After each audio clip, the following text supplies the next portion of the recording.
And now here's a really much harder question because this is a super flex question. Because if it was one quarterback, I think it would be pretty obvious.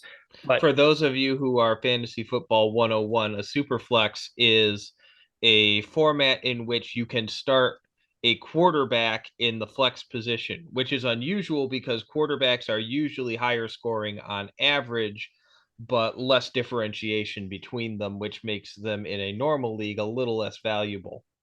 exactly. Whereas in a super flex, the 25th best quarterback might be the 35th overall scoring player. So you'd rather have a second quarterback, even if he's a quote bad quarterback, than a solid running back. And this question is Chicago Bears rookie running back out of Texas, Roschon Johnson, versus the Detroit Lions quarterback, Hendon Hooker. What do you think on this one? This one is fascinating to me because, first of all, Hendon Hooker is almost for sure not doing anything this year. We talked about him a great deal in the reaction video, and we mentioned him a couple times in the lead up to the draft. So there's quite a bit of material on us for Hendon Hooker. If you've missed it, it basically comes down to he is the dream of all Lions fans who do not want to pay Jared Goff for whatever reason. Um, Rashawn Johnson, it has a lot of really nice tape. He's got a power back kind of build, but he's also a plus blocker already. And he's mobile and gritty enough that they are going to use him on special teams. You talk about a 3 down running back. Johnson might be a 4 down running back. Mm-hmm. I'm not, there's also a lot of fight in that backfield though at the moment. We'll see how to what extent the Bears clear the Very deck for murky. Johnson in the near future.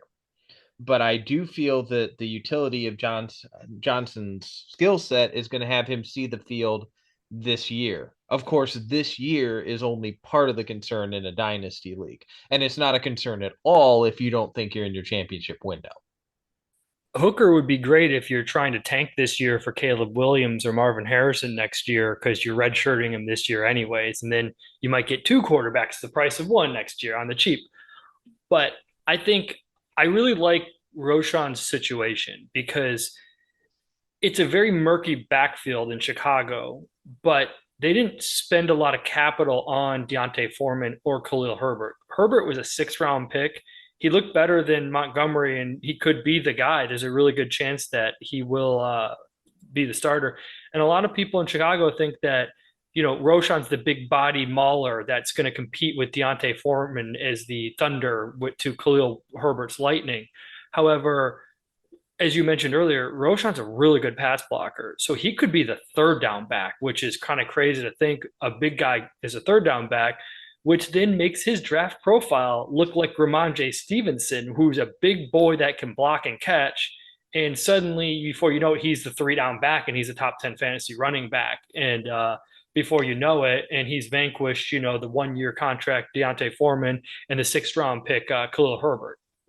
I think Herbert has the surest shot of seeing the field in meaningful fantasy situations because I think he's going to be the airback this year. That being said, in the long run, yeah, I think the utility of Johnson in a league that doesn't want to pay for an elite running back is going to really work out in his favor. Hendon Hooker is, we've said many times, is a very tough evaluation Mm-hmm. with the That Tennessee knee. offense is hard to figure it out, especially with the quarterback. Yeah, and yeah, when you're dealing with an NCAA offense where practice time is strictly limited, at least theoretically, then If they follow the rules. yeah, yes. What? People don't follow the rules in the NCAA? Oh my SEC gosh. has never violated a rule ever, especially Nick But Saban. yeah, in that kind of setup, doing something different is by definition better because Yeah. people just haven't seen it. It's the same reason like the nobody wants to play the service academies where it goes from air college to we are going to run you over. Yeah. Hendon Hooker, he checks a lot of the boxes. He looks like he could be a legitimate quarterback if he can operate in the NFL style offenses he's going to see. Sitting in Detroit, he definitely has targets to throw to and an offensive line to sit behind. I mean, I really like both of these guys long term. Same. Johnson is the surer bet, but it's hard to turn down a potential plus quarterback. But hey, man, Johnson couldn't even start at Texas. He couldn't be that good. Oh, wait, he was backing up Bijan Robinson. Never mind. Just wanted to point that out. I'm already Well, seeing the Chicago tweets that he would have been going 2,000 yards if Bijan wasn't there. okay, yeah, crazy That's fans hopeless. notwithstanding. I know that's a joke. Yeah, I mean, I honestly feel like maybe backing up Bijan was a great thing for him in the long term in the NFL because he was forced to develop pass blocking, all the utility stuff that's going to keep him on the field and keep impressing coaches. They were also creative. He literally took wildcat snaps when he would play quarterback and hand the ball off to Bijan and spread options and stuff like that. So that was kind of crazy when you watch that, you know? I think it really comes down to your take on Hooker because as a third down running quarterback, that's not high draft capital for a quarterback. He could he could be the next Jalen Hurts, which is what everyone wants him to be.